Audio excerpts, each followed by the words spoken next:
Hello, gorgeous. Welcome to another episode of the Single Women's Society. You know the drill. Come on in and take a seat.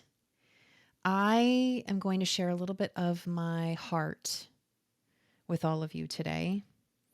I was talking to a peer of mine and she said, "Why don't you share more of your story?" And I think that there's a delicate balance that I have to make when it comes to the show and talking about you because I want to talk about you. I want to talk about I want to talk about topics and talk about techniques and tools that you can use as the confident woman that you are to put into your dating life so that ultimately you can find the partnership that you've always wanted. But I thought I would combine kind of the best of both worlds. So I'm going to talk about online dating, but I'm going to talk to you about my own experience with online dating in the mix of all of that. But before I go into all of that, if you are listening to this on Thursday, tomorrow night, so this will be released on the 26th of August, I believe. So tomorrow night, my free workshop, How to X-Proof Your Life, where we talk about exes of the past and what you can do as if an ex is a thing for you, or friends with benefits, there's those too. What you can do about those relationships and what you can do in your daily dating life to prevent you from dating your future exes.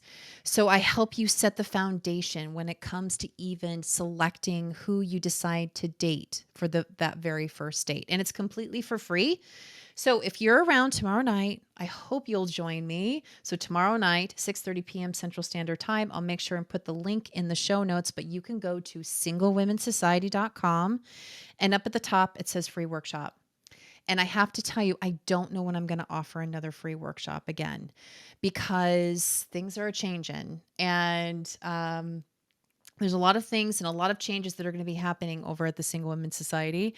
Like we're getting a location, which if you have been following me on Instagram, I'm sure that you've been seeing it in my stories. So I've been really excited. I'm working on creating a location for Single Women's Society, and there's a lot of changes that are coming. So please make sure, if you are around tomorrow night, please make sure and join us. Again, go to singlewomensociety.com. Just stop this. Just stop the show right now. Bring out your phone, go to singlewomensociety.com and click at the top where it says free workshop. You have nothing to lose but an hour of your time and spend some time with me live. We spend time together. Okay, so now I have that out of the way. We're going to talk about online dating.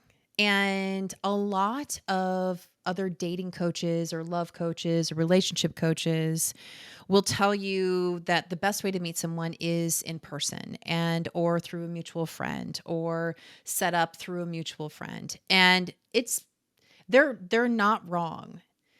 In fact, 2/3 of relationships do happen in real life. But I think that let's just acknowledge the climate that we're in right now. We are going through another surge. So this is being taped August of 2021. So we are kind of going through another surge. We know that vaccinations are a thing where on your online dating profile it says whether or not you're vaccinated. So I think more people are gravitating towards online dating because in a way they feel it's safer than meeting in person right now. Because when you're meeting people in public and you don't really know who they are, you don't know whether or not they're vaccinated. You don't know. You just don't know, right? So I think with online dating, you have a more of a greater understanding of who these people are, and it can feel a little bit safer. I'm going to go into all of that in just a moment. But online dating, so when I was doing my research, there was a Stanford sociologist back in August of 2019 that did a study.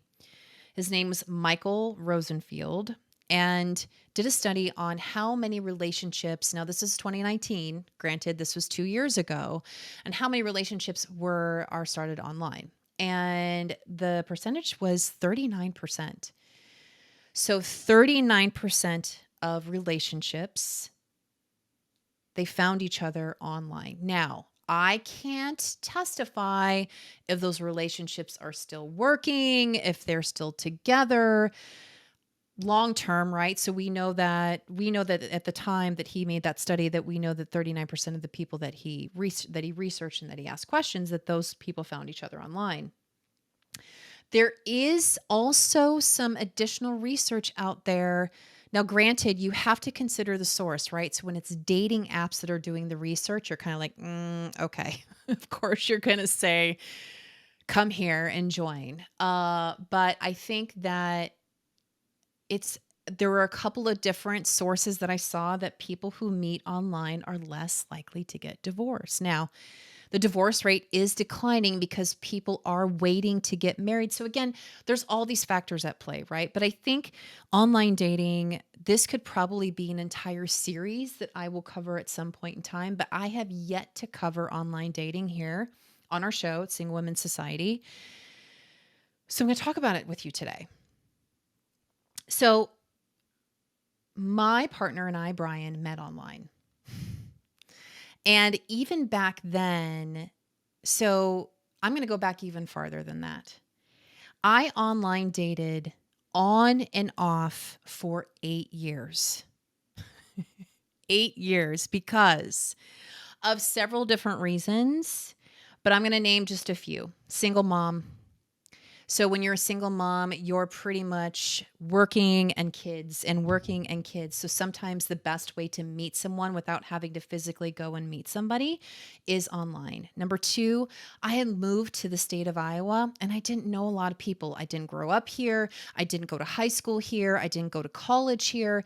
So I didn't have the means of meeting people, friends through friends. The only friends that I had really were those that I worked with, and the majority of them were married anyway because I'm in the Midwest, right? And the third was I felt that with online dating at the time, it gave me more of power of who I spoke to and who I didn't. So to me, I felt like it was more of a controlled environment for me at that time. Now, everyone has their own reasons why why they start online dating. My clients, especially my clients that are in the Peacock Room, which by the way, enrollment starts October 1st for the Peacock Room. So stay tuned to that. It's not open, but the women that are currently in the Peacock Room, I'm helping them navigate through online dating and communicating with potential partners. And I think that everyone should try it. Some dating coaches say no, don't. But I met my partner through online dating, but there was a lot of trial and error. In fact, all of my relationships, so I had 3 relationships between the time of my divorce, which was final in 2009, to the time that I met Brian, which was 2014. Now, I online dated through my divorce. So I actually started online dating in 2007, and then I found Brian in 2014. So how long is that for?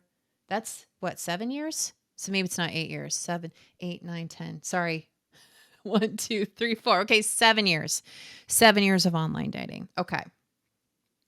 It doesn't matter. It doesn't matter. So my relationships, I had 2 boyfriends before I met Brian, and each of those relationships I met online. So I didn't have a relationship with anyone that I met in person. So you can see why I'm an advocate for going online. Because I think I don't think it's right for me as a coach to say, don't online date or don't meet people in person. Again, I think that every story is different. Every person's life is different. Every need is different. And so ultimately, if you are my client, it is up to you on whether or not you decide you want to online date or not. Completely up to you. But so my story is I decided to completely stop dating. So my last relationship before Brian, it was only about 6 months. And after that relationship ended, I took a huge step back on my own life and said, okay, this isn't working for me. and I'm not enjoying this, and I needed to take a break, and I needed to focus my time and my energy on myself. Because one of the things that I realized at that point in time in my life was that I didn't really take the time to spend time on myself, to invest in myself, to discover who I was. Now, to give you a little bit of frame of reference, if you've listened to my other episodes, especially the one that talks about dating after divorce, I was in a relationship as I was going through my divorce. So I never took the time and the energy to stop and to invest in myself. So after the second failed relationship after my divorce, I decided to take a huge step back and go, okay, the common denominator is me. I need to take a step back, figure out what I'm doing with my life, focus on me and my interests and what it is that I want to do. So fast forward, totally took a break from dating. Maybe went on a few dates here and there, but I wasn't serious about it. In fact, I didn't really, at that time, even if love probably crossed my path, I probably wouldn't have even seen it because I was so occupied with my own life and building myself and realizing what it is that I wanted in my life. And in that time period is when I started my storefront business. So if I never took that step back to invest in myself, to figure out what it is that I wanted in life, I would have never started the business, which would have never brought me here to this point in time. Now, the reason why I mention all of this is because I felt complete, meaning I felt really good about my business. My business was taking off. I felt really good about who I was as a woman. I was feeling good in my own skin. I was confident in who I was. My children were doing amazing in school. And I just felt that I was just at that prime time where I could start dating again. And after everything that I learned from those years of online dating, I took those tools and I implemented them into a dating profile, and I created one profile on one website, which was for free, by the way. And I only spoke to one person, and I took it very seriously and with intent. And I spoke to only one person, who was Brian, and went on one date, which was Brian. And within the first 3 dates, my profile was down, and I was done. And here we are 7 years later. So I wanted to tell you this because there was so much in those 7 years that I learned about online dating. And so I thought, because it does have a stigma, and it isn't for everyone. And if you were to come to me to help you navigate through dating, I would say ultimately it's up to you on whether or not you decide to online date. Do I think everyone should try it?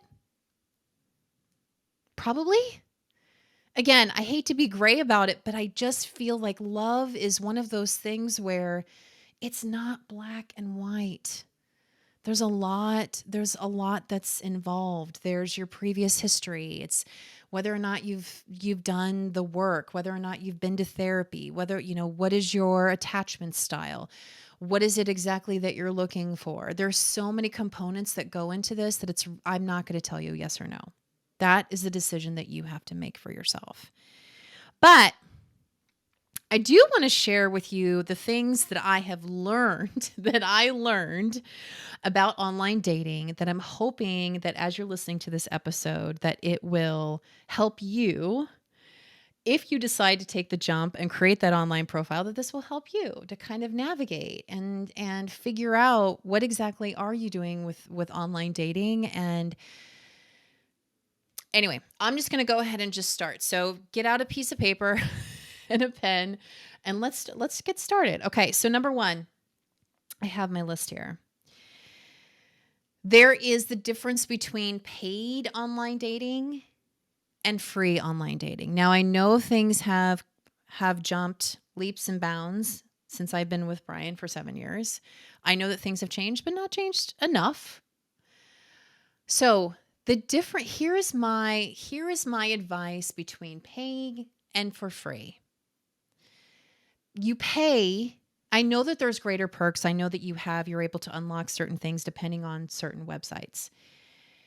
If you're going to pay for the service, I want you to think about it that you're paying it for yourself. Now, here's one thing that I have been teaching women for years, and I'm going to just kind of remind you.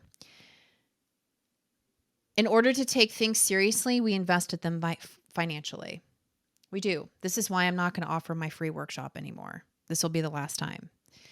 Because you have to have skin in the game in order to take it seriously. If you are going to hop online just to grab attention, to feed the ego, then yeah, you're not going to pay for it. Hop on the free site. But if you really kind of want to take this seriously, where you're like, no, I'm going to invest in this, I'm going to invest my time in this, then pay for it. Because here's the thing, your time is valuable. When you pay for something, you say, my time is valuable. When you don't pay for something, there isn't a boundary that's set in place. So you'll be more open to spending more time and energy on something because you don't have skin in the game. You're going to be more selective if you're paying for it because you're like, I'm paying for it. So I'm going to be more selective on how I'm going to select or swipe right or swipe left or whatever the case may be, and how I'm going to talk to a potential partner. Okay, so that's number one. So the paid service is for you. It's not for them. If you don't want to pay for it, you don't have to pay for it. Again, your choice, completely up to you. My clients in the Peacock Room, those that are online dating, they're paying for the service because they're taking it seriously. Okay. Enough said about that. Okay, number 2. When you're online dating, small talk, one day. Do not communicate again, one of these, the ongoing theme I think through all of this is that since it's so accessible, these people are so accessible. They are so accessible and they're literally in the palm of your hand with your phone. Your time is super valuable.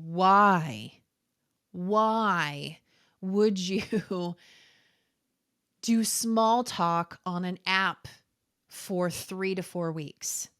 Just back and forth, just to have attention. Absolutely, absolutely not. Absolutely not. So do not do small talk. Maybe for a day, maybe. Here's the thing. If you have a profile that you're truly interested in, the small talk wouldn't necessarily be a thing. You're not going to be like, "Hey, how's your day?" You're going to be like, "Hey, I noticed that you play disc frisbee." Is that a thing? Disc frisbee? I know that's so wrong. Oh, my son's going to correct me because my son plays this. You know what I'm saying though, right? When I say that, oh, you play this sport. Tell me more about it. Or where do you do it? Like you're going to ask them sincere questions about their profile. You're not going to do the small talk where you're like, "Hey, how about this weather? Hey, wasn't it hot today? Hey, how was your day?" Don't do that. I mean, yes, do it, but only do it for a day and you got to move them off the app. Like if you're serious about them and you want to talk about them, only do the small talk through the app through a day or two and you move them off. Because other than that, then they're not serious. They're not serious and you're not serious. If you are on there to really, truly meet someone, and this is speaking from someone who had 3 relationships online.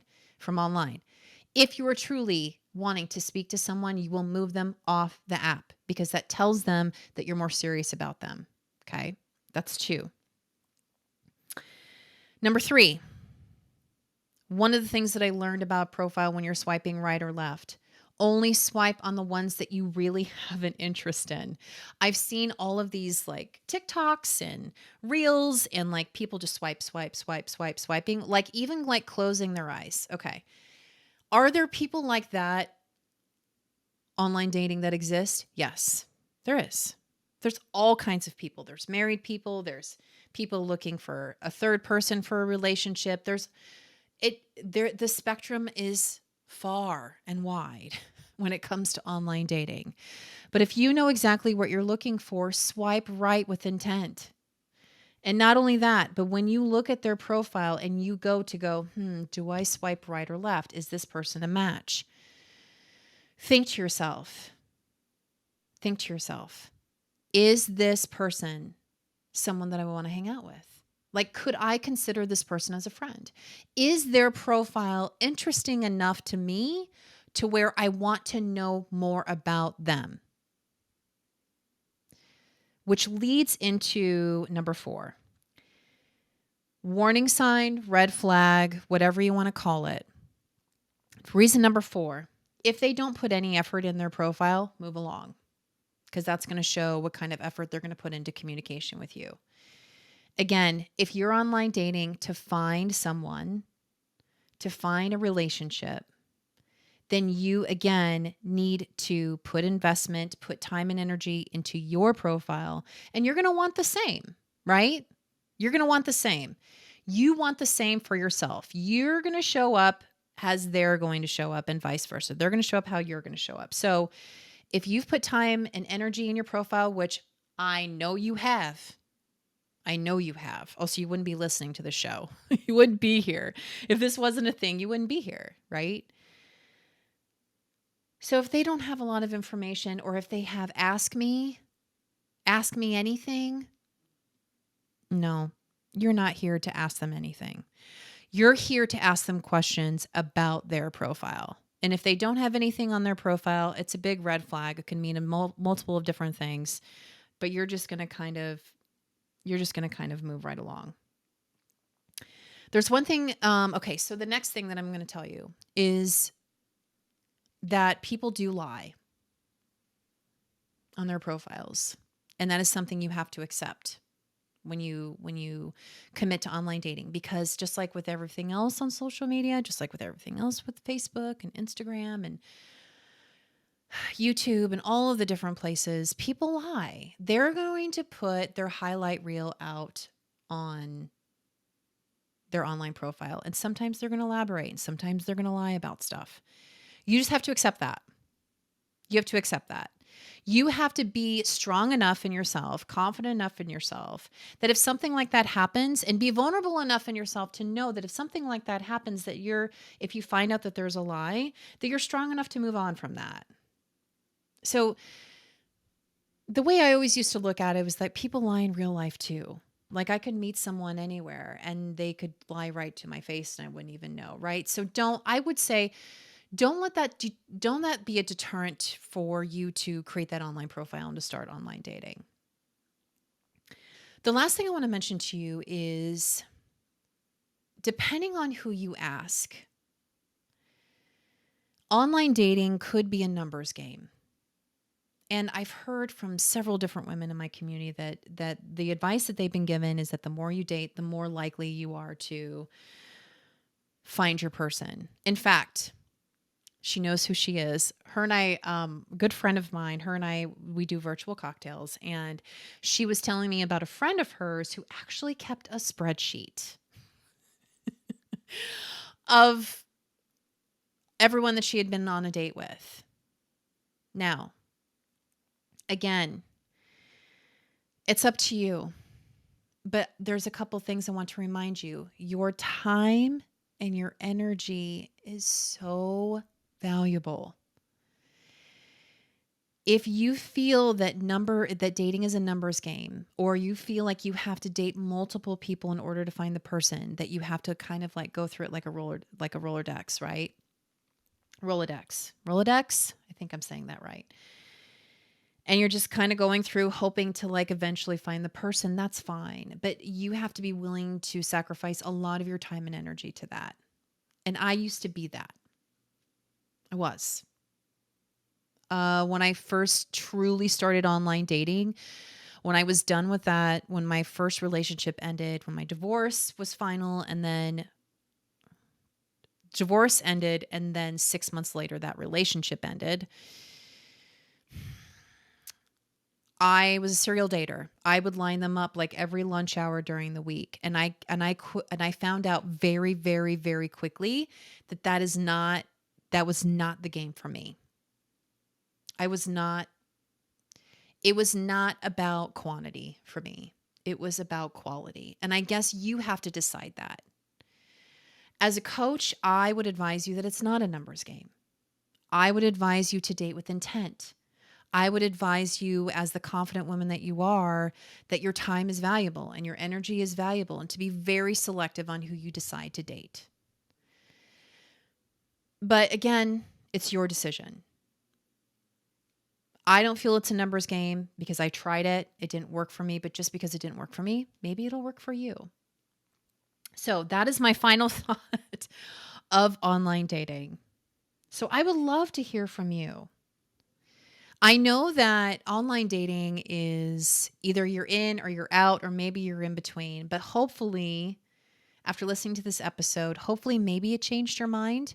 Maybe you'll give it a try, especially now where it seems to be a little bit safer, to where you can start online dating and then possibly move into FaceTime, which that's one of the things that I tell my clients to do, is to move into phone and FaceTime, and then hopefully maybe meet face to face. I am a believer in online dating, but of course my partner, I met him online, and I know this. I would have never met him any other way. I wouldn't have. Our paths probably would have never crossed. And so I'm grateful that I joined that app. I'm grateful that when he reached out to me, that I talked to him. I'm grateful. I'm grateful for all of that. Also, it wouldn't have led me to where I'm here with you today to tell you to not be scared and to give it a try when it comes to online dating. And if you're listening to this and you're like, okay, I want to online date, but I need support. Well, that's what I'm here for. If you are interested in either the Peacock Room or my one-on-one coaching, I offer 6-month and 1-year packages. If you're interested in, this is one of the things that I help my clients kind of navigate and figure out. Go to the website, singlewomensociety.com, and up at the top it says Panther Room, and you sign up for a free 20-minute call, and we just sit and chat of where you're at in your dating life. Where are you at when it comes to finding love, and how is it that I can help you, and how I can help you kind of put these puzzle pieces together. All right, there's my deep breath. This was a little bit of a longer episode, but online dating, my gosh, I can just kind of pull these things apart, couldn't I? And we can talk about it all day. But I'm glad that I brought this subject to your heart and into your ears. And of course, I would love to hear from you. Will you do me a favor as you're listening to the episode? Will you share this and put this in Instagram or Facebook and tag me? Because I would love to know if maybe this changed your mind when it came to online dating. Maybe what you learned from this episode, because I would be absolutely honored. Okay.